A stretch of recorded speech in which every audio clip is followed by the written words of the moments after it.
Donc Laurent Piguet dans le team CTF Performance. Et Fabien Delaplace qui roule dans le même team. C'est le caractère aussi. On aime bien relever les défis. On lâche rien jusqu'au bout, même s'il peut y avoir un pépin mécanique, on va toujours aller chercher la limite. Même si le volant il est comme ça, même si la voiture elle tire à droite, on finit la course. On se démoralise jamais. Pour reparler de Dubaï, la première course internationale, on a passé 18 heures sans direction assistée. On est allé au bout. Mais on est vraiment allé au bout, mais on a fini et on fait le podium.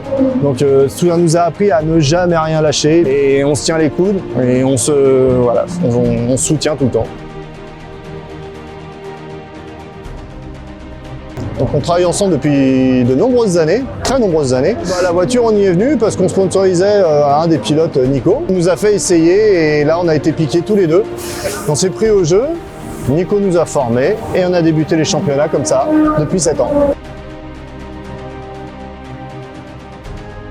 Je crois que c'est le premier championnat. C'est notre deuxième année de compétition.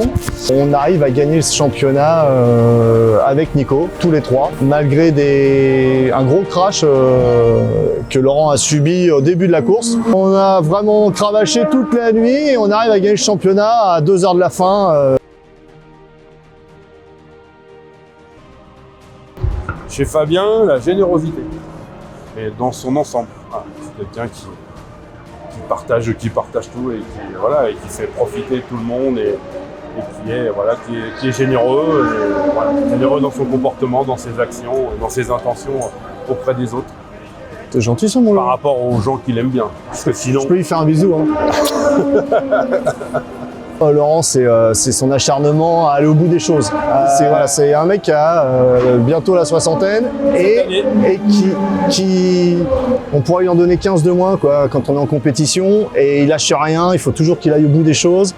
Il a toujours ce petit côté où il veut les défier les plus jeunes et il y arrive en plus. Donc, ça les motive les plus jeunes à aller encore plus. Et ça, effectivement, ça nous pousse aussi à aller chercher encore un peu plus fort la performance. Ouais. Donc, et tant que ça durera, on continuera. Exactement.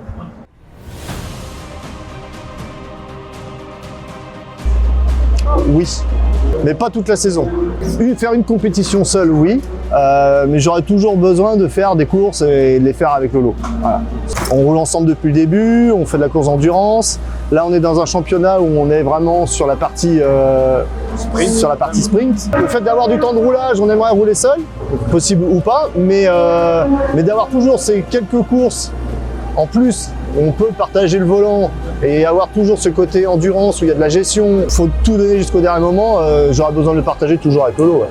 Comme on a fait cette année, puisque cette année aussi, avec la Ligier, on était à Dubaï. Donc on a fait les 24 heures de Dubaï aussi, ensemble. En marge du championnat de LES.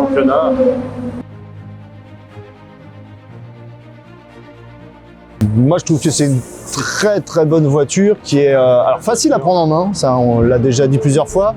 Maintenant, pour la pousser dans ses retranchements et aller chercher la limite, ça demande quand même de l'expérience et ça demande beaucoup de concentration parce qu'il y a les petits réglages qui permettent d'accéder à la tête de la course sont un peu plus fins, mais sinon une voiture qui est résistante, une voiture qui est plaisante, qui est performante, donc un esprit GT qui est vraiment sympa. On peut s'inscrire dans plein de championnats et puis une organisation liée pour ce que je connais avec le LMS qui est juste au top. Et on sent qu'ils ont envie de faire évoluer encore la voiture, donc on sent qu'on est chez un vrai constructeur, donc ça motive aussi à les suivre.